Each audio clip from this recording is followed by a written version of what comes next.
Also, your hair is so pretty. Thank you. Yeah. It needs to get done. So it I needs to get it. done. Yeah. No, it looks so good. Yeah, the roots are all grown out and stuff. Yeah, you guys are very like beautiful in here, like the Oh, space thank and you. the graphics and stuff. Thank Yeah. you. Yeah. Hey everybody, welcome back to Tattoo Consciousness. This is season 2, episode 12, and in this episode I sit down with Kimme Horn and we discuss various topics like being a mother within the tattoo industry, as well as opening her own shop recently, to her journey within the tattoo industry and how she got here. If you enjoyed this episode, please share with your friends and family. Thank you so much for supporting the podcast. So, hello everybody, this is Tattoo Consciousness. This is season 2, episode, I believe this is 12.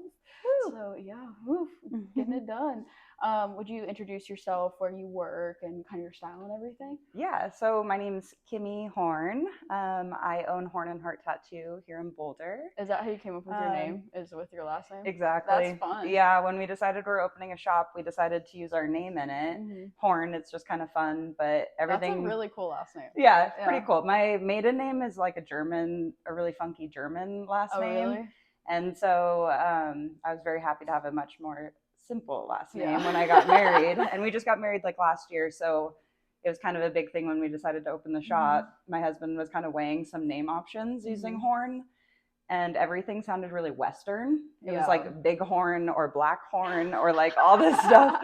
And since it's truly my shop, you know, I wanted it to have a little bit more of a feminine feel and just like fit my style and my brand and really just represent who I am kind of in the tattoo world. Yeah. You know, very passionate. And I always say that all my artwork comes from my heart. So that's where Horn and Heart came from. And the alliteration too of the H and H was perfect. It's such a like unique tattoo name. I feel like a lot of tattoo shops have very similar names. Yeah. You know, so. Yeah. And that's where when we're like Big Horn or Black Horn, we're like, that seems like it's been done, right? And it felt Western. And so when I came up with Horn and Heart, it just felt right. And I came up with the logo just kind of came into my brain, and it just very much so like worked out. It just fell into place, you know. Whenever you were opening your shop, did you want it to, like you said, you want it to be kind of more feminine and like your style? How did that come about for you? So I've worked in a few different shops. I've worked, I did a more traditional apprenticeship. I've worked in the street shops surrounded by kind of the traditional guys. And then I've worked in private studios. And so I've kind of been in like the full spectrum of the way that shops can be run. And when I decided to open a shop, it felt really important to me to like make it a manifestation of everything that I've learned and everything that I've been through, and just taking like all the good stuff. That's exactly what I was going to say next, is like dismissing all of like the generational trauma that likes to happen in shops, dismissing of egos, and really just the idea of, I feel like I say it all the time, of like keep your hand on your heart, especially when it comes to your artwork. I worked with some people that were very like, this is how you make art.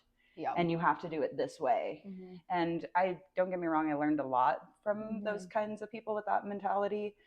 But I feel like my artwork just exploded when I, like I said, put my hand on my heart and said, like, what do you want to do? Yeah. You know, and that's really what changed the game for me. So when I decided to open the shop, again, like the alliteration of Horn and Heart just felt right. But it's also what I say to all the artists that work here. Like whenever we're talking about pieces and we're like stuck on something, or, you know, I'm like, well, what do you want to do? What feels best to you, you know?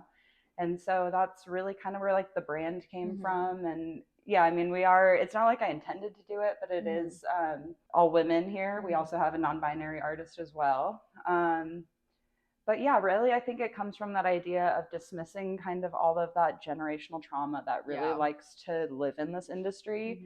And I very much so have that like mama bear energy. I have 2 kids myself, but like not just towards them, but towards other artists that want to be in this space, but also don't deserve, not like anyone deserves it, but just trying to get artists in a space that's supportive of them. And allowing them to be truly who they want to be. Because I think that's really where the magic happens. You know, I think there's a big issue in the industry of like whenever it comes to critiquing artwork, it's like it needs to be this way. Like a lot of artists are like, but it doesn't necessarily, like there's nothing wrong with the art. Yeah. It's just that's their personal opinion Exactly. on it. And I think that creates some toxicity within the industry. So I really like what you're doing. I think that's really cool. Thank you. Yeah. Thank you. Yeah, I think that art is so vulnerable. You know, and then you bring it into the world of tattooing and it's such an intimate like exchange with a client. Totally, like a big energy exchange. And when I was like a walk-in artist, I was very much so told like you do whatever comes through the door and you do whatever they want as much as they're willing to pay for it. And I did that, and I mean I learned a lot about like technical tattoo skills, but it really like numbed a part of me of why I became an artist. Yeah. You know, and so it was really important to me when I kind of like broke free of those chains of like just supporting others in that sense. You know, I constantly had people around me that were trying to push me down to stand taller, to feel taller themselves. And I very much so want, if you're here, I want you to feel equal and level, and like we can talk about our art in a very constructive way. And it doesn't have to be like so black and white. Yeah. Like gray is a very fine place to be too. You know? Yeah, I really like that mentality. Like that's super cool. No, I love what you're doing with your shop. So it's newly opened then, right? Somewhat. Yeah. Somewhat? I keep wanting to say like we're just a baby, but we opened in August. Okay. So we're not far from a year at this point, which is kind of a trip because I keep being like, oh, we've only been open for a couple months. Yeah. But no, we're like closing in on a year. So yeah, we're relatively new. I mean, the space has been a tattoo shop previously. Okay. So people that's great. So you didn't need to like do a lot of remodeling. It's not ground zero. Yeah. I mean, I definitely had to zhuzh and make her cute, do a little TLC in here, but the space, people knew it was a tattoo shop. So even though we're kind of in a little bit of a unique area on the backside of a building, we're not like forward facing to the street or anything.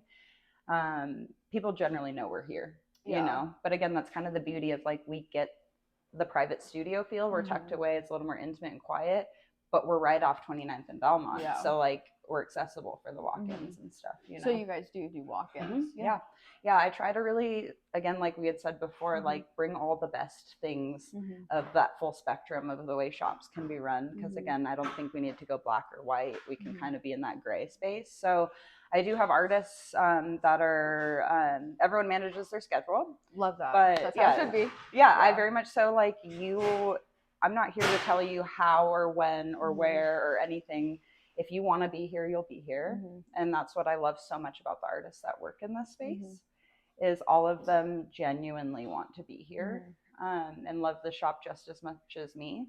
And so, you know, we do a lot of by appointment pieces, but we also get calls all the time for walk-ins, and it's been really great. We have a newer artist that just started tattooing in the last 6 months or so, and so it's been really awesome to watch them build clientele, do the walk-ins, kind of see that like street shop side of things, but also start making your appointments and get that more like your books filled up and kind of best of both worlds. You know?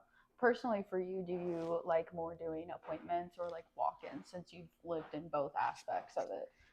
It's funny. I like both. Really? As long as it feels like genuine connection. I'm very fortunate that I am at the point that I do stay really booked and I stay very busy with appointments. But if my appointment bails, I'm not one to say like, oh, I'm not going to do the walk-in. Yeah. You know, I love doing the walk-ins. I think it's so fun. I think that there's such a fun like spontaneity that comes with walk-ins, and it's also a good test of your skill, right? Because it's like you don't know what you're doing that day. And so it's really fun to kind of manifest on the fly and get to know people that maybe you wouldn't have known otherwise, you know? Do you think for like somebody starting out, it's beneficial to work at more of like a street walk-in shop for their skills, or like what would you say towards that? I think it really is per artist. I've seen people succeed in both worlds.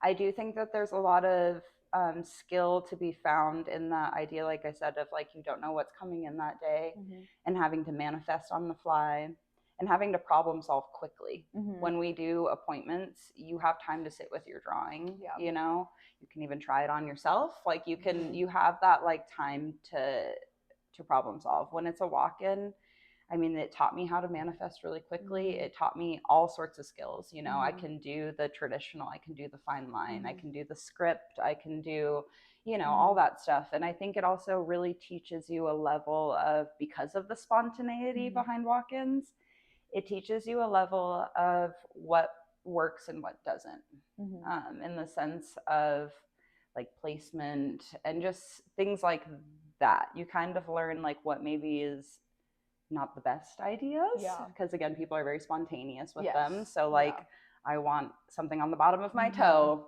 Okay, you know, we get to kind of navigate that kind of stuff a little bit more. What does that look like for you when somebody comes in and like I recently had a walk-in and he wanted a whole sleeve and I was like, we can't do this today, but let's do this for you instead. What do you kind of do whenever something like that happens, like your process for talking to them about what will and won't work? Yeah, I mean, I think that, of course, connection is the first thing. If anyone walks in, even if they have that kind of like, I want it now mentality, I want to listen to them and see like what their plan is. And one of my favorite one-liners as a tattoo artist is, I'm not here to convince you of anything. I'm here to give you advice and you can make a decision from there. I very much so believe that being a tattoo artist is a really tricky ethical position that we're in. Because it's not my body. It's your body. And so it's your choice. And I'm not here to say your idea is dumb. If you're really happy and you're really excited about it, then I'm happy. But I do also believe, because I am far enough into tattooing, I've seen my work age. I've seen what works and what doesn't. I like to use the word sustainable with tattoos. That's a great way to describe it. I'll explain to people, you can do this today and it'll look great today. It'll look great in a year, but perhaps you might need a little maintenance. We can do it today, but just understand that it's not a me problem. It's not a you problem. It's just what happens with tattoos. Should this fall out? Should this not look the same in however many years? So I'm just here to educate you, give you some advice, and you can make the decision from there. Because at the end of the day, I want people to feel like I listened to them. I heard them. I didn't immediately just say, oh, that's a dumb idea. I'm not doing that. You know, and I feel like that's really where you can land into a really, again, it's such an intimate process, tattooing. I have a lot more pride in saying, sorry, but this isn't for me. Than doing something that I just do not feel good about, you know? Because at the end of the day, they're a walking billboard, and like you don't want to put like something on them that you think somebody could do better. You know? That's another thing about it too, is that I have no problem in saying I recommend you go see this person or whatever, that I'm just not the person for you. Or even if it just, maybe not the tattoo, but just the energy between us, that relationship, if it doesn't feel right, I think that there's something to be either problem solved there to where we can create that connection, or I'm just not the right artist for you. And I don't think there's anything wrong with that. You know, I have a lot more pride in acknowledging that than, I'm not in this for the money. You know, I'm in this for beautiful artwork that that's transformative, you know? So like, with that being said, was it kind of, when you started out and you were doing walk-ins and stuff, did you kind of feel like, sometimes I'll feel like, ugh, about doing something because I think somebody could do it better, but the person wants it or whatever. And I'm just not money hungry in that way. I turn down stuff all the time because I'm just like, this just isn't for me. But I know a lot of people who are like, oh no, but you need to make the money. Like, you know? And I think that I did that for long enough that I will just, the one-liner, like, to me, no is also a complete sentence too. And I have a lot more pride in that no than me going home at the end of the day and being like, damn, that wasn't good for me. And I feel like that wasn't good for them. You know, I really believe, outside of tattooing and just like me as a person and the way that I want to impact people and the way I want to be remembered is the way that I made people feel. Like, totally. To me, that's the most important. That's your legacy. Nobody's going to care about the clothes you wore, the car you drove. I mean, hopefully people like my art and still talk about it after I'm gone. But I think that the bigger thing beyond that is the way you make people feel. And so I think that that's always kind of the root of it all to me. Like, in those exchanges with clients, is I just want to make you feel heard, even if it does end with a no. I'll explain why, and I'll give you options. And I'll even say, a lot of times I tell people, like, let's both just go home and sit with this. Tattoos are permanent. We don't need to make a decision today. I can even need to be rushed. I can bring you in tomorrow. It's just a day for us to sit with it, you know, and just see, because sometimes you have that gut feeling of like something's not right, but you can't put your finger on it. And I'm sure we've all had those moments where you're laying in bed and suddenly you are like, oh, I see this differently now, you know? So that's really like where I keep, again, my hand on my heart with, is just making sure that I make people feel good and heard and understood through the whole process, even if I end up not moving forward with them. You know, I think a lot of people appreciate that too. And I think that's like the biggest thing that I like that's changing in the industry is people are getting listened to more, specifically by female artists.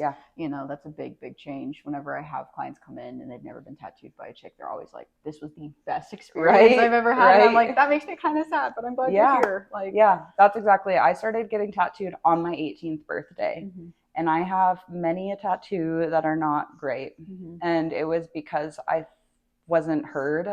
It was my fault. I also didn't speak up in moments, but I felt like I couldn't. So I always try to like make sure people feel like they can speak up. And I ask questions, and I make sure that I can see that light come on in their eyes when they look in the mirror at their stencil. And if I don't see that, I try to just pull it out of them. Like, what you feeling? What you seeing? Like, I can change anything. Nothing's permanent until it's permanent. So I really try to, like, because I've been in this journey for so long now, myself getting tattooed, it's so important to me that I treat people the way that I wanted to be treated and be the artist that I needed so many years ago. I 100% agree with you. I have like a great tattoo on me, but the experience was so horrible that every time I see it, I'm like, I only can. That energy is still like tied to it. 100%. And I'm like, it's my favorite tattoo, but it's also like, that was a really weird thing. You know what I mean? 100%, so I always try to make people feel as comfortable as possible when they come to me, especially because it's like, we are in an industry where it is like, you don't have to pay for it. It is like a special industry. And people are coming to you for something permanent. And your artwork, I mean, that's like a huge deal. You know? You can sit with an incredible artist, but if they don't make you feel good, you might go back to them if you're really happy with your tattoo. But like you're saying, like, you always still feel that kind of ick towards it, you know? So it's like, that's so sacred to me. And I don't take it for granted. I love that mentality, because I just know like a lot of artists who have been in it a long time and they get sour over it, you know, and they start to be like, I don't know if they're doing it on purpose, but malicious to their clients, you know what I mean? Like, that's dumb. We can't do that. Just straight, just totally. You know? And I was around that for years, and I tried to be really complacent, and in hindsight I get kind of mad at myself for being complacent towards it, but I had that mentality of, these people know better than me. They've been doing it longer. So I'm just the baby. I'm just going to sit back, and it's kind of that acceptance of like, this is the way that it is, right? This is how it's always been. This is how it's always going to be. So I was very complacent with it for a long time, and I could just see people's heart break constantly over just petty things. And it felt very ego based. And that's something that I really try to like watch out for. I try to really keep my head down. It's not about the ego for me, you know. Again, it's all about how you make people feel. And I've just seen people get such a bad taste, people that want tattoos but are so scared to have that kind of experience. Like, it's so important to me that the walls come down and that I feel like just like you, and we can sit and we can talk, and you know, there's definitely that intimidation factor with tattoo artists. And I try to like be like, I'm just like you know, I'm a mom, like I'm just this little gal here in Boulder tattooing, you know. But no, I was around that for a very long time, and it was really, really hard to see. And it came down to me calling them out on it. That's very brave of you. Yes, it was very brave of me. And I'm really glad that I did it, because it got me to where I am now. And I have so many people that stand behind me and cheer me on, people that were like, that needed to happen a long time ago. You know, like, kind of not to like put anybody in their place, but just to like bring that awareness of the toxicity and very just unethical. Exactly. And to say that I'm not, let me back up. these kinds of people were having a hard time booking clients, you know. Well, but they had such a solid, like, arms crossed, you know. And so it was really funny to have somebody that was having a hard time getting clients want to shoot me down. Yeah. Again, it's that idea, like I said, of trying to stand on other people to feel taller is 100%. A really good way to put it.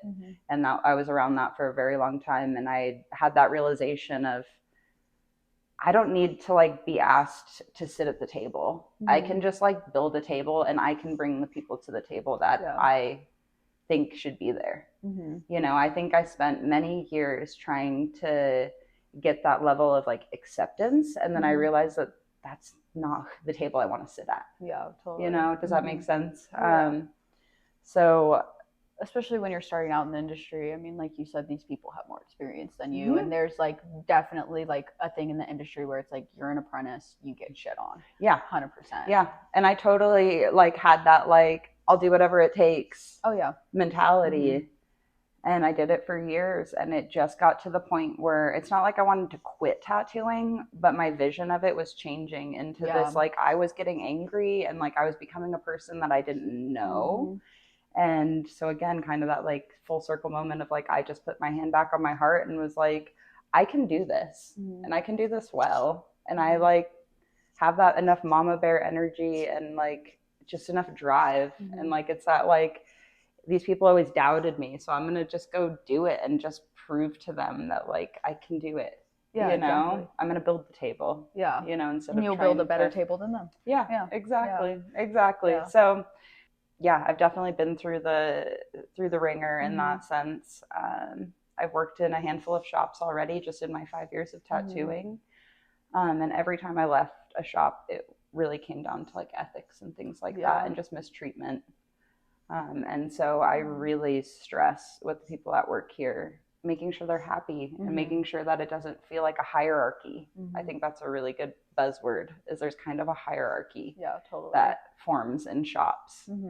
And it's so important that, like, we're all level here. Yeah. You know? Yeah. I don't think it should matter the amount of time you've been tattooing or who you are in the industry, you know, if you're a girl or non-binary or whatever, those things should not. It should matter your dedication to it, if you love it, you know, the art you're putting on people. I think that's a big deal.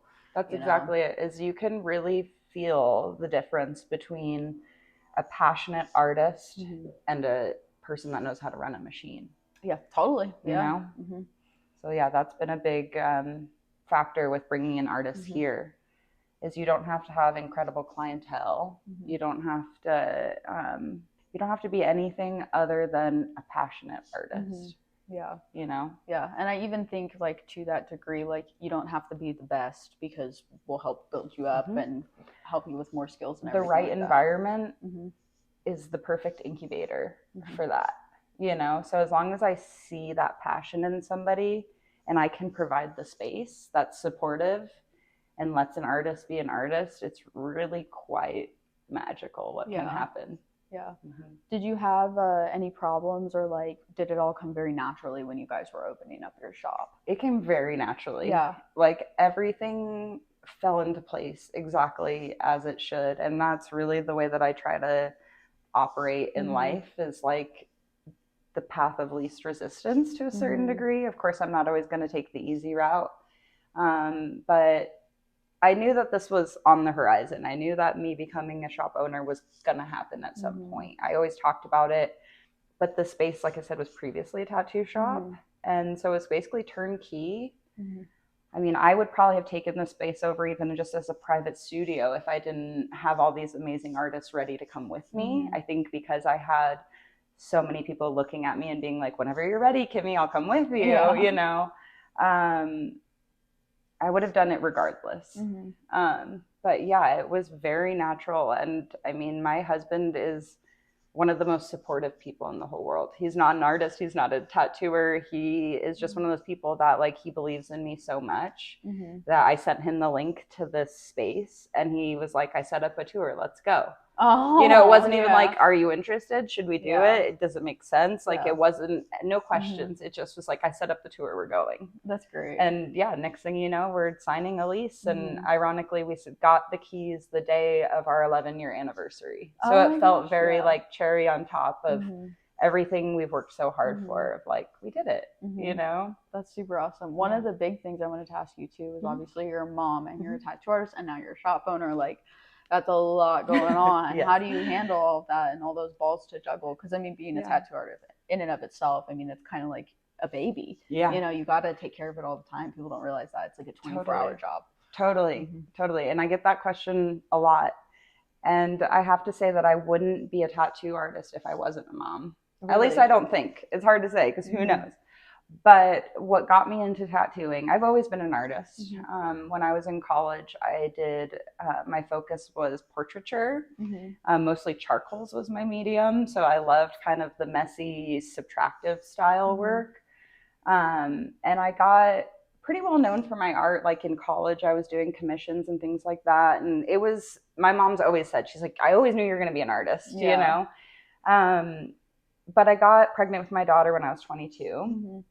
And it was really scary. You know, I was young. I was living on credit cards. Like I was not in the position to do that, you know, but away we went. And I worked a work from home position just so I could be home with her. I did like financial, basically paperwork, you know, clerical work on the computer so I could be home with her. I started also reselling clothes online and I was just doing whatever I could to get by. Yeah. But really what happened, and it's one of my favorite stories to tell, is my cup was so empty being a new mom that was home all the time, working a job that I hated. And I was on the most baloney salary for them. Like I was working so hard for nothing. And I hit a breaking point and I said to my husband, I have to quit my job. I have to find something that fills my cup and makes me something other than a mom. That's, I think, a huge identity crisis that new moms go through, is you give it all up to do this, to become a mom and give everything you have to your child. And I think there's so much beauty in that, but it's also really painful because you don't know who you are. You don't know what you like to do anymore. Like all your time is going to this little human. And so I said to my husband, I need to quit my job. I don't know what we're going to do. I don't know how we're financially going to swing this, but like I am drowning, you know? But before I quit my job, I'm going to go get a tattoo as a reclamation of my body. I had been breastfeeding for 18 months. You know, my body didn't feel the same as it did before. You know, I had gained weight and I just was like, I need to treat myself and like kind of take back something for myself. So I was like, I'm going to go get a tattoo. And my best friend from high school started dating a tattoo artist. So I was like, I'm going to reach out to him and see if my very first tattoo was here on my wrist. It's like, I'm going to see if maybe he can like cover it and like just kind of, that was my idea. It was really small and I wanted sleeves. I knew I wanted to get big tattoos and I was like, I have an idea. So anyway, I drew what's now this cuff on my wrist. I drew it on myself and I sent it to my best friend's boyfriend. And I was like, hey, I really want to get this tattoo. Is this something you're interested in doing? And his only question was, did you draw that? And I was like, yeah. I like, will it work? And he's like, that's really good. That's like incredible. You should be a tattoo artist. And I was like, that's really like dreamy of you to think that, like thanks, you know, but like, I don't know how I would do that. I'm a mom. You know, it just felt like so unobtainable. And again, you don't really see mom tattoo artists out there as commonly. And so at my appointment for this tattoo, we talked about it. And he was like, what I'd like for you to do is to just come hang out with me and just like see what this is like. You know, he's like, I think you've got it. I think you've got it. And my best friend also, because she has known me for most of my life, she was like, this is what you're meant to be. This is what you're meant to be. Ironically, a post, you know, your memories on Facebook just came up and it was like these two monsters tattooing each other. And it was like from us in high school, she had posted it and was like, this could be us, but you don't have a tattoo machine. So like she always kind of pushed me in that way and always kind of saw that in me. So anyway, at that appointment, he was like, you should just try it. Like come in after your day job, just hang out with me and just see if it's something you could do. And I just was hooked. Like I went in one day and I went back every single day. I worked my 9 to 5 at home. I'd wait for my husband to get home, and I would just be chomping at the bit to go to the tattoo shop. I would be there from like probably 7 or 8 p.m., sometimes till 2 in the morning, because it was more of like a street shop that he worked at. So I was helping him just with, you know, I was basically his assistant, just helping with stenciling, cleaning, and it just felt so natural that I just became his apprentice, and he just started teaching me, and I kept my day job long enough to get myself up on my feet. And so it was so serendipitous of like, I was telling my husband, I have to do something. I have to do something that fills my cup. Even if I'm not making more money, it's about this and this than it is about this. So yeah, I really say that me becoming a mom and having my daughter and hitting that like low made me like reevaluate and make me be like, what do I need? What's going to make me feel like myself? And what's something that's going to fill my cup up so that I can in turn be a better mom, you know, because when you're just constantly pouring from an empty cup, you know, you can't do that all the time. So to kind of circle back, like I work 3 days a week as a tattoo artist, but of course, as you know, there's work that goes in outside the shop. Admin work. So I mean, I'm really lucky that weekends are family time. Every once in a while I'll schedule like a weekend appointment, but generally like weekends are my time with my family.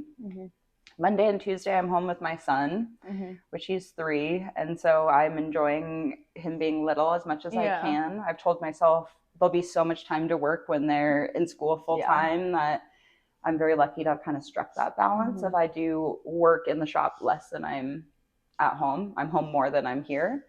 But a big thing that I think people don't see and I don't share necessarily is I put my kids to bed at 7, 8 o'clock at night, and I stay up till 1 a.m. just about every night drawing. You know, there's a lot of that headspace of like, I want to go to bed, or, oh, I'm so tired, but there's work to be done. But that's where the magic happens, is like when all the noise around me of the like, I need a snack, and mama, can you do this? And mama, you know, and oh, I need to do appointments, and I have to, you know, all the mom chatter starts to quiet. And that's when I can really like hone in on like the inner voice. All the outer noise kind of quiets down. My husband goes to the gym at night. So it's like, it's just me in my bed, and I just sit and draw. And so that's, like I said, there are nights that I'm like, I can't do that tonight. But generally speaking, like during the day, I'm mama bear. We put them to bed, and then I kind of switch into art mode. But at the same time, my daughter, she's now 8, and she's an incredible artist herself. Oh, really? That's awesome. And so I think there's also a really important, especially with summer, she's her last day of school is today. So summer starting, I really want her to watch me work more.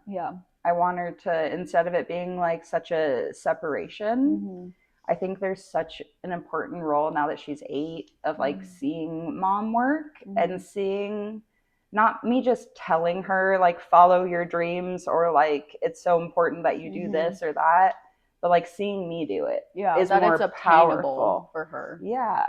It's easy to say like you can be anything, you know, but when she like gets to watch me do my thing and do it so passionately, you know, even just the drawing process, she loves to sit there and watch me draw. You know, she would ask for like little tutorials on how to like draw roses and stuff like that. So I think before we know it, we're going to have another little apprentice around here. But yeah, they to me like are separate, but they also do very much so mesh together. You know, I think that I have so much drive towards and passion towards what I do because of them. You know, when in your career were you able to do the switch of like really focusing on your family and working those 3 days a week? I mean, what you're talking about is like my dream in the future. Like, that sounds amazing to me. It's not like it came easy. I think that again, it's kind of like what we talked about before, like path of least resistance to a certain degree of like, if something's not working, I'm not the kind of person to just keep doing it. I'm gonna figure out what we can do better. I think with my daughter being in school now that she's in 2nd grade, that really freed up some time to where like my son is in daycare 3 days a week. It costs me an arm and a leg for us to do that. It's not like I necessarily make a ton of money with tattooing because I do pay for childcare so I can be here. But that was kind of the the mental switch of being like, this isn't about the money. I'm going to pay an arm and a leg for him to be in school so that I can come here and do something that's filling my cup. That's the more important thing. So, I mean, there's definitely been times where I'm like, I do feel guilt of like having my kids in school so that I can do these things. But I think that I'm such a better mom for them because I do like recognize myself as a human and my needs. But I mean, for my first couple of years of tattooing, I was the walk-in artist. So I was the nights and weekends, and it killed me that I wasn't seeing my kids as much. So ironically, I had my daughter, and that's what got me into tattooing. But I got pregnant with my son like the week that I finished my apprenticeship. Oh my gosh. So big surprise. Yes. Yes. Celebration and another celebration. Exactly. I was, they always kind of like, you're supposed to tattoo yourself like during your apprenticeship. And I couldn't. Aww. Yeah, I couldn't. And so that was always a question people always ask, like, have you ever tattooed yourself? I finally did it after I had my son. I did some work on my hand, just so I could be like, yes, I have. But I was very pregnant tattooing. Oh my gosh. I tattooed until I was 39 weeks pregnant with him. Man. I was so huge.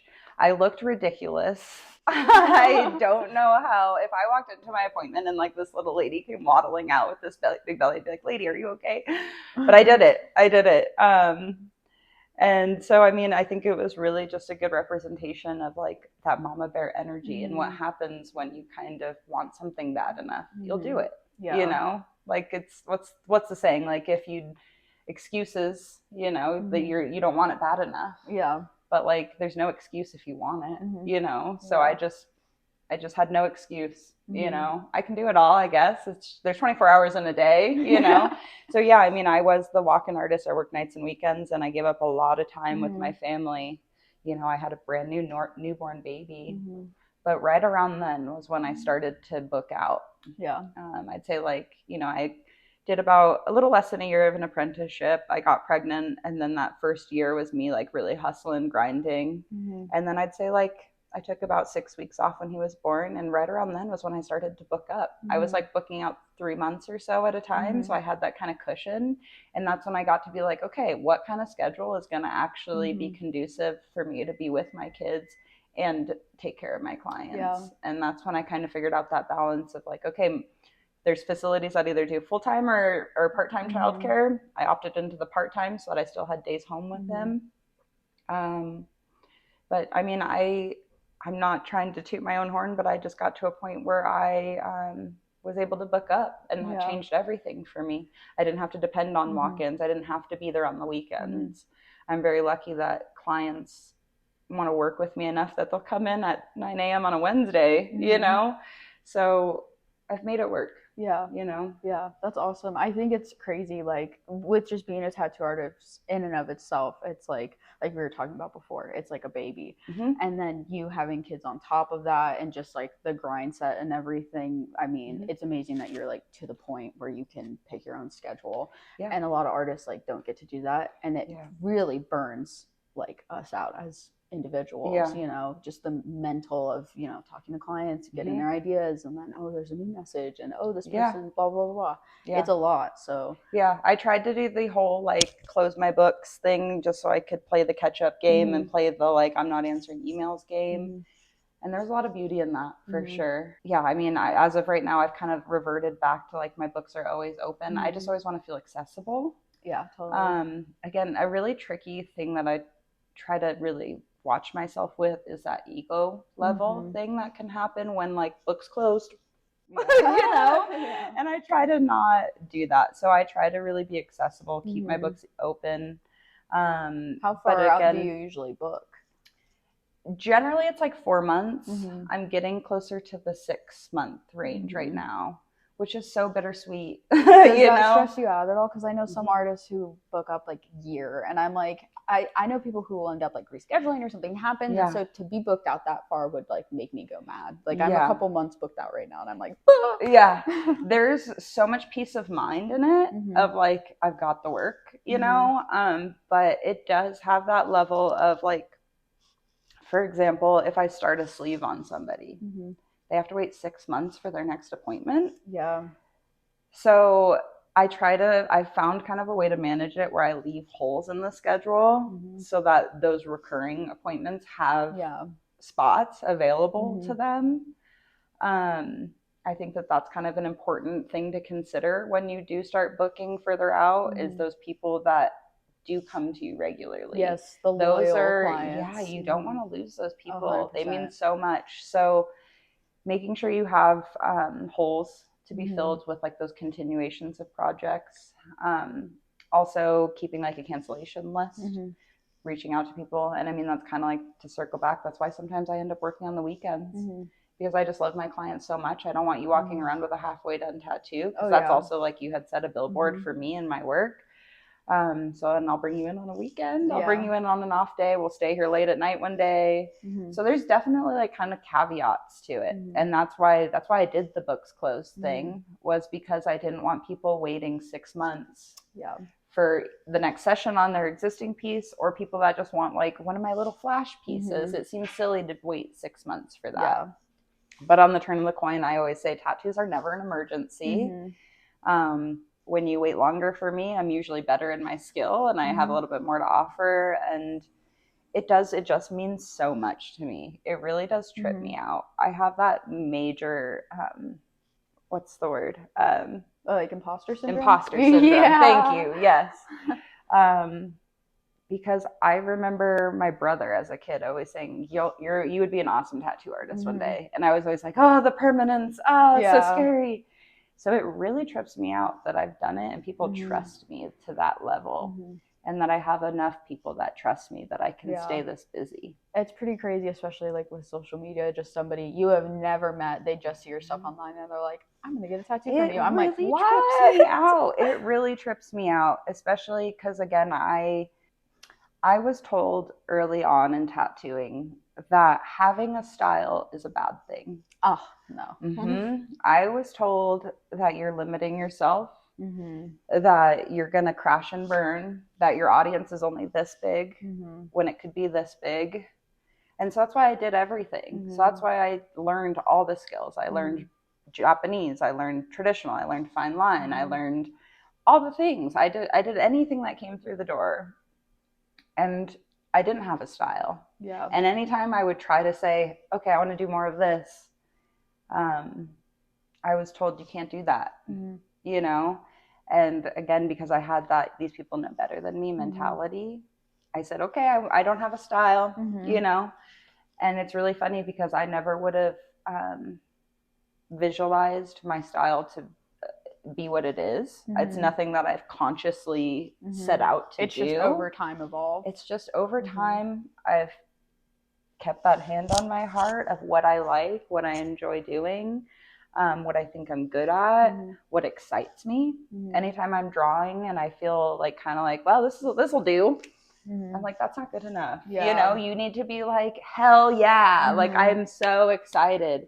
And that's when my work started to have a style and like a distinct flavor to it, was because I was really just being like, what's going to make me excited? You know? So that's been kind of a really interesting thing to think about, how I was told, don't do that. I didn't. It kind of naturally happened. And now so many people are eating it up. You know, I'm like, so I guess you can do that and it's fine. You know, the versatility in skills, I think, really excelled it. You know, I think like I have clients that I did walk-ins on at my very first shop out in Aurora 5 years ago that still come to me.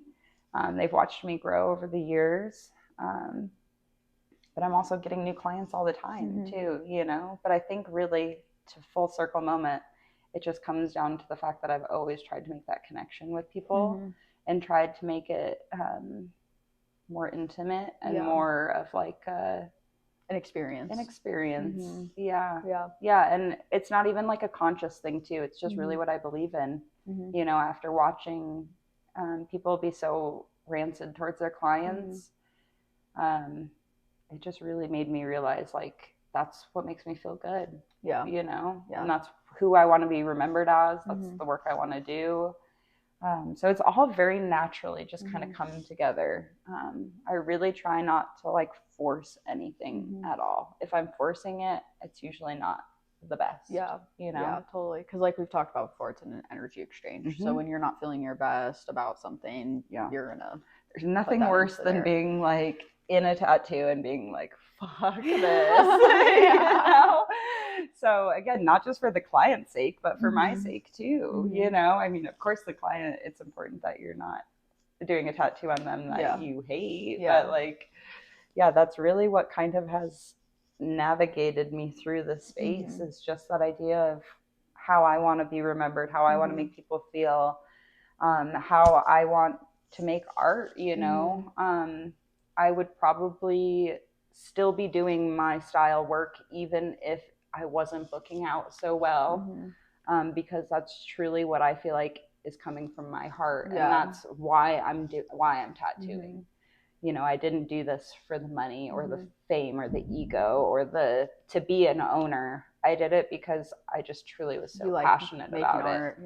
Yeah, totally. Yeah. And I think too, like what you were talking about with people being like, you need to have versatility and everything. That's great to have that, like to have and bring into your style. But I think like the newer generation, Gen Z and millennials, they are specifically looking for people who do like, that's their style now. And even like you look at famous tattoo artists from decades ago, like Nico Hurtado, he's not doing like fine line tattoos. He's doing his portraits. He's doing what he's good at. So I would honestly rather be a one-trick pony than do a bunch of stuff that I'm mediocre at. You know, see, that's something I've realized is that I would much rather full ass something than half ass everything. 100% agree. You know? And so it took me years of that, like, I'm just going to sit back and let the people that know better than me kind of tell me what to do, how to do it, when to do it, where to do it, all the things. And I definitely like don't regret any of that time because I did learn so much. But that's exactly it, is that if you're really good at something, it shows. Yeah. And there's so much skill in that. You know, like a lot of the tratty daddies, as I like to call them, like to shit on the fine line microrealism artists. But I'm like, you try to do that. Yeah, you try. You know, like I think that like, yeah, there's maybe it's a newer thing and maybe we're not seeing the way it ages or whatever. But the amount of skill that it takes to do stuff like that, I'm like, can we just give them a round of applause and say good work instead of being like, you know, it's well, and ironically, those trad people who have that mentality only do traditional. Usually, I've met a lot of those artists who are like, I'm not going to take this walk-in unless I can convince them to make it traditional. You know, that's exactly the irony. That's exactly the irony that I started to see in all of it. Was I have to do anything and everything, but you don't. You'll sit there and like look somebody in the eye and be like, your idea is dumb and make them cry, rather than saying, hey, maybe this piece might not be for me, but I can give you some recommendations or just a little advice. Or again, it's just about connection and education. And that person will walk out being like, thank you, instead of like, oh no, you know. So that or being like feel like they're forced into getting a tattoo that they don't want because they're intimidated by this person. Exactly. I feel like I saw a lot of that happen, you know. But that's a really good way to put it. It's very ironic in that sense of what was and what is and what's coming. You know, I had to have a lot of moments of being like, at the time being like, it's 2024, buddy. You know, like we're not in like the 90s anymore. And like, yeah, people are going to use pen machines and disposables and we're going to be trying new things. And that's the coolest part of art, that it can change and it can evolve and everyone has their own way. Yeah, exactly. I wanted to ask you too, what is something that you wish would change in the tattoo industry that you're still seeing that kind of irks you? And then what's something that you're happy that is changing within the industry? Yeah, oh, that's a good question. Oh my goodness. Something that I would like to see change, I think that what we're seeing a lot now, because we're in a world, I'm sure that this is a common answer for people. We're in a world with Pinterest and AI and things like that. There's just a level of education that's missing. As consumers, it's really easy to see something online and say like, I want that. Yeah, totally. And then to go to somebody and try to get it done I think that there's a lot of misinformation or we're seeing a lot of tattoos that are done for the photo, not for the heel. And that's something that I think only time can teach you too. You know, I'm really lucky that I'm at the point where I'm seeing my stuff really age and change, and that makes me still pivot what I'm doing today. I very much so don't believe I'm a master. You know, I very much so have a forever student mentality. And so I think that that's a little bit of a disconnect, and I don't want that to, I have to make sure it doesn't come from a place of the kind of traditional shops I've been from, and making sure I'm not like feeding off of kind of what they've said to me. But that is something that I genuinely see and have to educate people constantly about when I get reference images that are not, they're AI legit. And just that explanation. And now I'm lucky that I can hold up not only like a Google example, but an example of my work and be like, see, this was it then, and this is it now.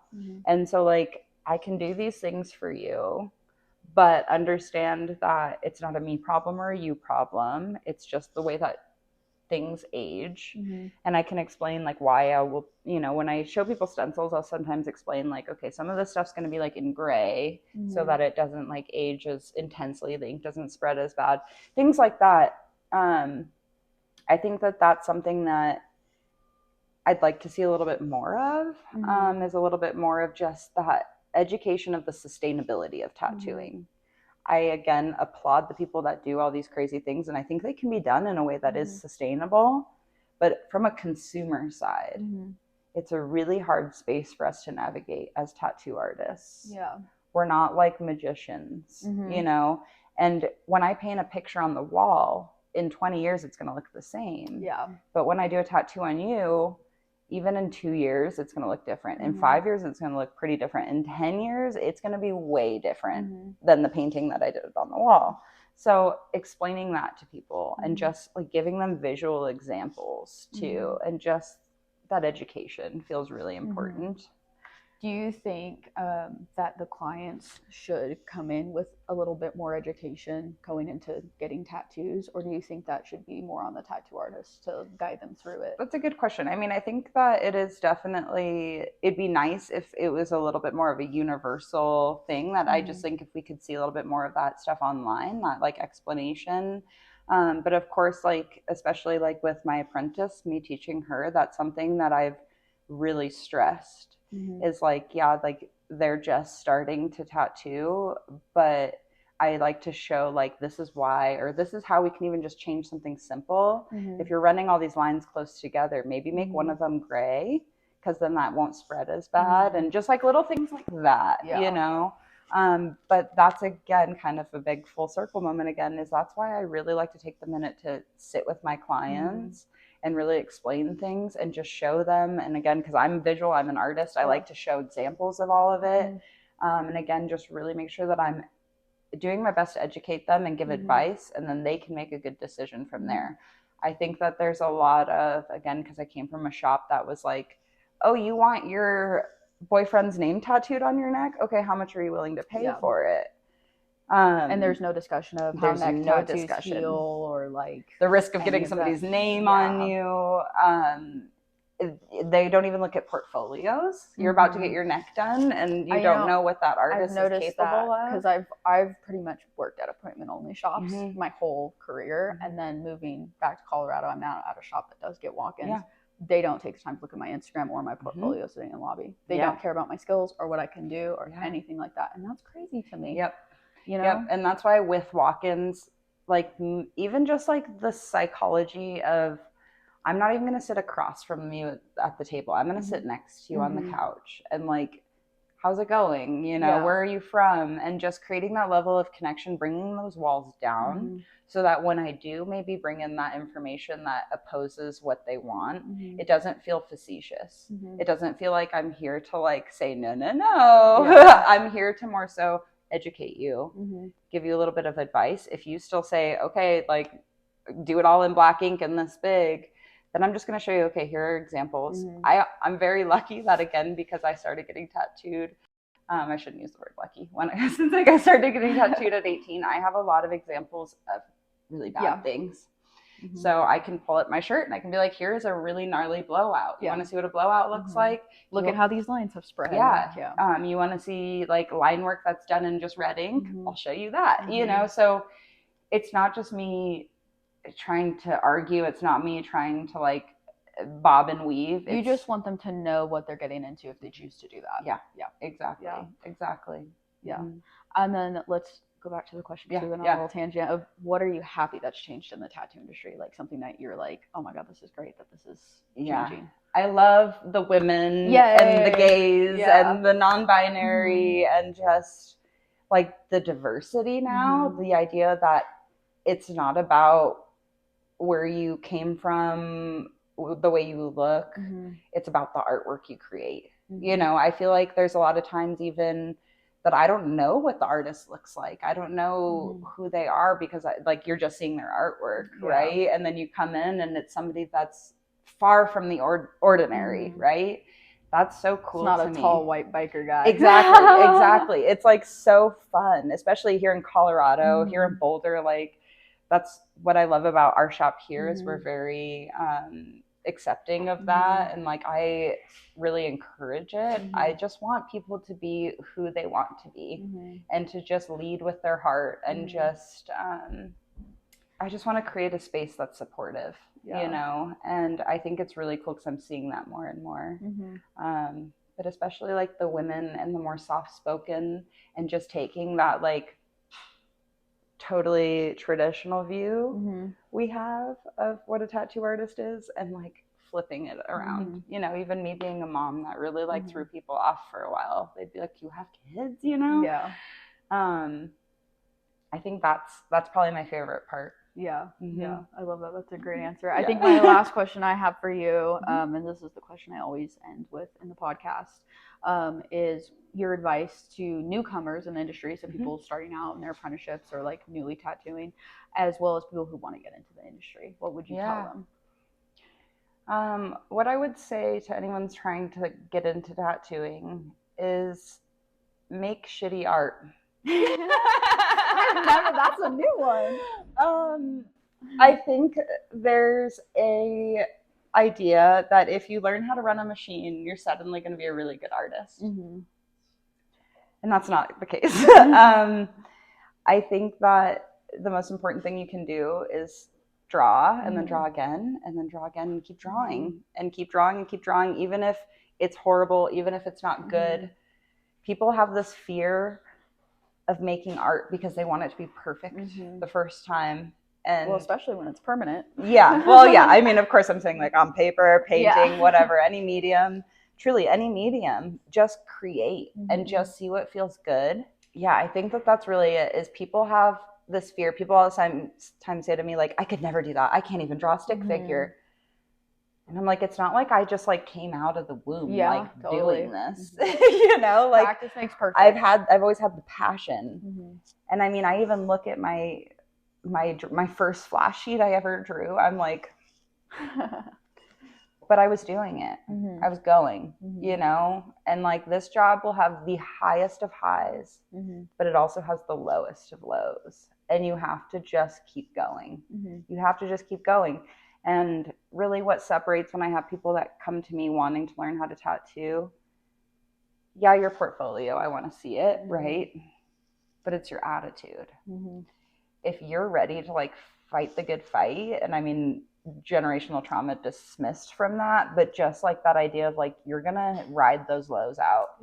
And you're going to persevere. You're going to do a tattoo and cry afterwards. It happens. I mean, I'd say that to put it simply, like just make shitty art and don't be afraid to do it. And surround yourself by people that are doing what you want to do. I think there's so much power in that, you know, as somebody that came from environments that were less than supportive. Once I got into an environment like that, it changed everything. It changed everything. You know, not being afraid to like turn your iPad or turn your drawing and show somebody, you know, that fear of being like, what the hell? That's, you know, that's horrible. So people being like, okay, that's cool, you know, but like, what about this or what about that, you know? being open to constructive criticism. Yeah, that's a totally really good point there. But yeah, I think that that's just the really big fear people have, and asking questions too. You know, I've had people bring me their portfolio, and I say, this is really cool, you're getting there, but like try this. And then a few months later they come back and they've tried it, and I can just see the way it's changed the way that their brain is thinking about it. But it's that like just dismissing the fear and just letting yourself go, you know, in any medium too. Like any medium is gonna get you closer to having skills. Yeah, exactly. So, you know, like I said, I did charcoals, which like is the opposite of tattooing. It's extremely messy. It's more of like a subtractive medium where you're doing more like erasing, which you can't erase a tattoo. But it was foundational for me, you know, and just the idea of letting go, like starting with a big old scribble on your paper just to like break the seal, you know. But that's what I would say is I say it all the time, and I tell myself that too. If I feel like I'm in a rut and I'm just like not creating, I'm like, just go scribble and just like don't have any intention, just create. And then that's usually where like the magic happens. Yeah. You mentioned like people having portfolios. Is that what you would say for people trying to get into the tattoo industry, is to make a portfolio and go shop to shop? Because I know it has become a thing now. I get messages all the time from random people who don't even follow me asking about apprenticeships or whatever. I think a good middle ground, right? I acknowledge we're in 2026 and like the pounding the pavement thing isn't really like the best anymore. You don't need to just like raw dog going door to door. But I think a good first step that I like to see is people that I've tattooed, for one. Right? Because well, even just that idea of they like what I do. And I want to be supportive of somebody that feels in line with me. I mean, you know, we're going to be working together and everything. But my first step would be send a message. If we've never talked in person before, send a message, introduce yourself. Let's make a time to meet in person at the shop. Bring your portfolio. I'd say a pet peeve of mine is when people pull out their phone as their portfolio, you know, having like a physical thing. It just shows me that like you can get off the iPad, you know, that you're not just in this for tattooing. You're crazy. In this to be an artist. I've never thought about like somebody just bringing a digital portfolio, because I didn't even have an iPad whenever I was going shop to shop. I got an iPad because the tattooers were like, you need an iPad. That's cool. I had only ever. That's how my apprentice was. She was like, is it bad that I've never drawn on an iPad? And I was like, that's incredible. It felt like cheating to me when I started. I was like, oh my God, it can make a perfect circle. I was like, I can teach you how to use an iPad, but I can't teach you how to draw. I can't teach you how to be an artist. So like in my mind, that's incredible, you know? So to see, they don't even have to be good drawings. I just want to see that you're putting in the work and you want to be not just a tattooer, but an artist, you know? But yeah, I think that there's also, I've had people come to me for apprenticeships that don't have tattoos or have very few tattoos. And I think one of the most important things you can do for yourself as a tattoo artist is get tattooed. I have learned so much, not necessarily about drawing, but like about how to treat my client, positions to put them in, stenciling techniques, ways to like manipulate your drawing to fit things better, how to heal a tattoo if something goes wrong in the healing process, how to fix it. I have learned so much by just being on the receiving end. You know, you get numb to what you're kind of doing to people every single day. You don't realize how bad it hurts and how hard it is to heal and just how kind of intimidating it is as a client, and how just that level of trust you're handing over. Yeah, totally. You know, it's easy for us as artists to like take that for granted and get kind of numb to it. You know, you just have clients coming in, here's your drawing, put the stencil on, you like it, okay, cool, lay down, let's tattoo it, here's your card with aftercare, bye. You know, but when you're on the receiving end, you feel that fear walking in the door. you feel that like, is the stencil in exactly how I want it? Am I okay to speak up? You know, that's why I ask clients over and over, I can move your stencil 10 times. That's fine. You know, we can move it now. We can't move it when it's tattooed. Exactly. Exactly. Oh, I got my tattoo's infected. Oh no, how do I fix it? You know, so then when the client messages me and says, I've got something wrong, I can help them navigate it. Or even, like I said, the idea of like, you want to see a really good tattoo? You want to see a really bad tattoo? You know? So it's like, I think being on the receiving end is a really important part of it all. Like I said, I've had people bring me portfolios that were good work, good artists, but they had no tattoos. And that felt, I don't want to say a red flag, but it definitely was like a deterrence. It made me feel like, how can you do this to people all the time if you don't know what it's really like? You know? Yeah. I'm not looking for somebody to be covered in tattoos, but at least just like be a part of it, be a part of the process, see what it's like on the other side of the machine. Yeah, you might not even like it. Yeah, yeah, right?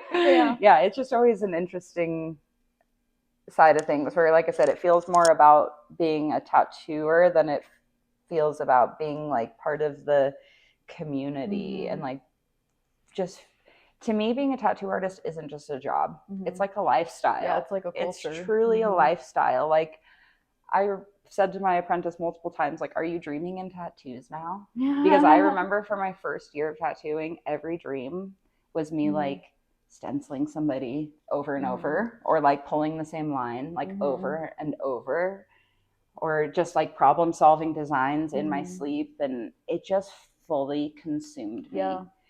And even like walking down the road, oh, that's a cool like tile on the wall, take a picture, that's going to be a cool flash, you know, like it just took over every aspect of my life.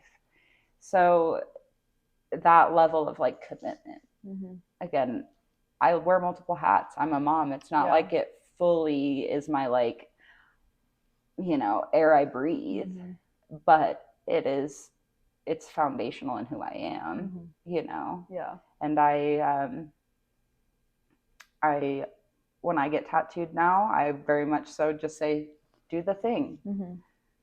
I don't really micromanage, you know, I just find an artist that I love and I say, go ahead, do the thing. And that's when they do their best work. And that's where the magic happens. And so it's playing that game of like, I get that level of trust towards me, so I need to reciprocate it. I feel like you very much so get what you give, right? So I think that that's a really important component in all of it too, is just getting tattooed, being a part of it, deeper than just running a machine and drawing pictures, you know? Yeah, I agree with you. You're so like on top of your words and just everything. Thanks. You really, you're like really thinking deeply about all your answers. I appreciate that. Yeah. No, I feel like I'm not very good with my words, or I've never really been in the past, but when you're talking about something that's your heart and soul, it's easy to. Yeah, you can talk about it for days. Yeah, and it's you know, it's questions I've answered before, but I feel like in my 5 years of tattooing, I'm really hitting a point of clarity of like who I want to be, who I want to be around, the environment I want to create, how I want to make people feel. It's all become very clear to me, you know, and that's how I want the shop to feel when you come in here, is like confident artists that just want to love you and give you the best experience possible. And because that artwork and that feeling is going to live with them forever. Yeah, totally. You know? Yeah. This isn't just a little job, you know, it's so much bigger than that. Yeah. It's a big permanent thing. Yeah. Yeah. Well, I appreciate that. That was my last question for you. Would you do me a favor and tell them how they can book you, where they can find you, all that good stuff? Yes. My website, kimmesmalls.com. Kimme's Kimme, Smalls SMALLZZ, 2 Z's at the end, is my website. My Instagram, you can find links there. Yeah, link in bio, as they say. Perfect. Easy. Cool. Yeah, you did a great job. I really appreciate it. Thank you. No, that was awesome. That was. Thanks so much for tuning in to Tattoo Consciousness. Make sure to follow us on social media to stay up to date. And if you'd like to support the podcast, please make sure to check out my website for original art and prints, as well as sharing to your friends and family. See you next time.